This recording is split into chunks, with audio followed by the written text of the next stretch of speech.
Hello guys, I hope you all are doing well. Today we'll be discussing a specific sum, a specific question from the chapter Gravitation, chapter 1, 10th standard, SSC board, new syllabus.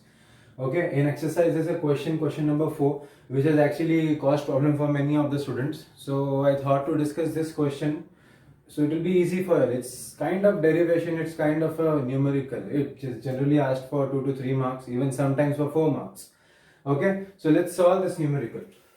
So the question says, let the period of revolution of a planet at a distance r from a star be capital T. Prove that if it was at a distance of 2r from the star, its period of revolution will be under root 8 and outside the under root capital T. Okay.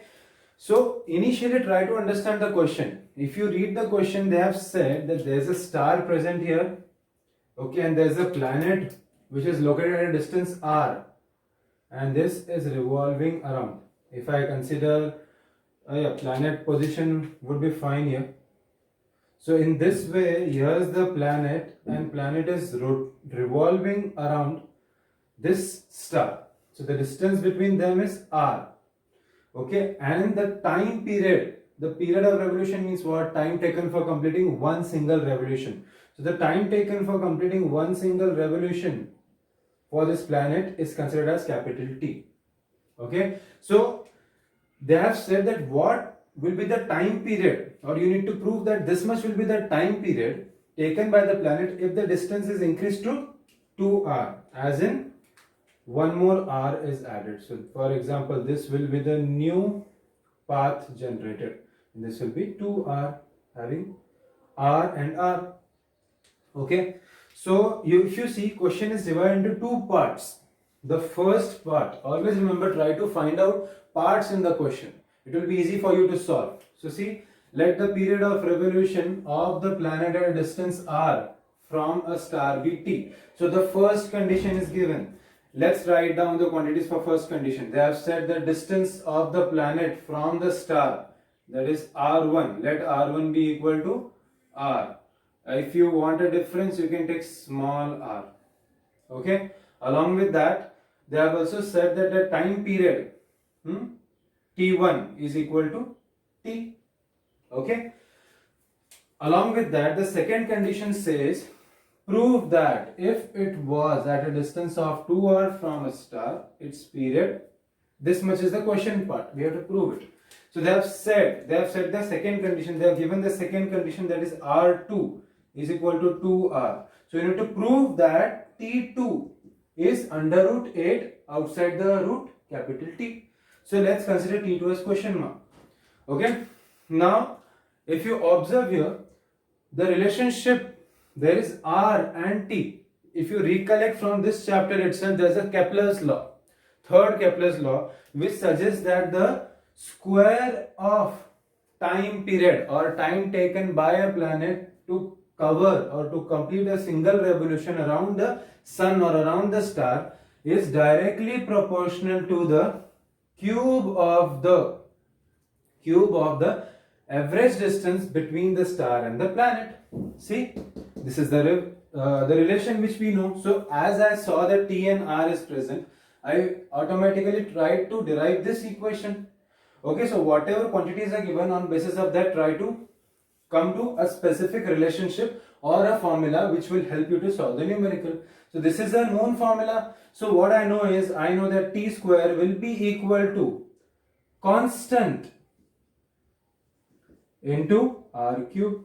This is understood, right? I need to remove the proportionality sign, therefore I need to put equal to and multiply it by constant on one of the sides, specifically on the right side.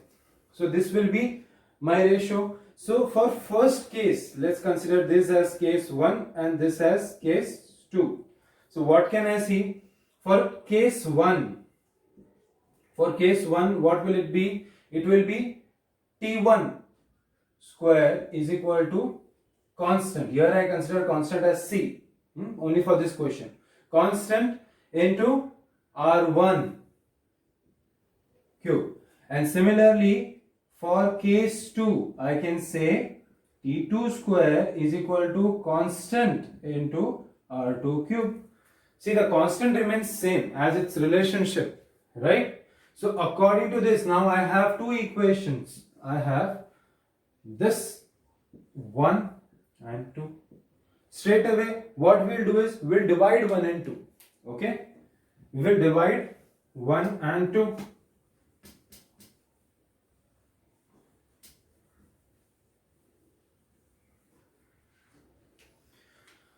So let's write divide equation 1 and equation 2. So it will be T1 square upon T2 square is equal to C into R1 cube upon C, that is constant, into R2 cube. Right? Now you have the values. What is T1? T1 is capital T. So let's substitute. Therefore it is equal to capital T upon or capital T square upon T2 square is equal to constant gets cut, and you can see R1 cube. What is R1? It's capital R. So I can say R cube upon R2 cube, that is 2R whole cube. 2R whole cube. So that gives me T square upon T2 square is equal to R cube upon 8R cube. Right? So this is R cube and 2's cube 8. Right? So that got cancelled. R cube gets cancelled. So I'm continuing it here. So what can you say? Therefore, T square upon T2 square is equal to 1 upon 8. We want value for T2. So therefore, 8T square is equal to T2 square. Here divided, here it gets multiplied as it goes on the other side of equal to. And here it is divided, again multiply.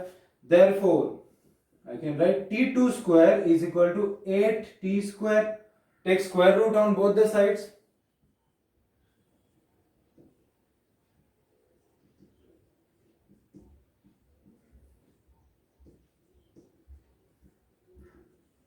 It gives you T2 square root is equal to 8T square and a square root. So cancel. Here this will cancel only with this T. Okay, 8 will remain as it is. It can be written as 2 root 2 or you can write it as under root 8. But in question, if you see, we require under root 8, so we'll keep it as it is. So therefore T2, that is time period of the planet which is situated at a distance of 2 capital R from the star, okay, will be equal to under root 8 outside it capital T. See, got proved. Okay, so this will be, therefore this is only the time period. T2 will be the time period required by the planet to complete one single revolution, okay, when the planet is located at a distance of 2R from the star. Okay, I hope you all have understood. Thank you guys.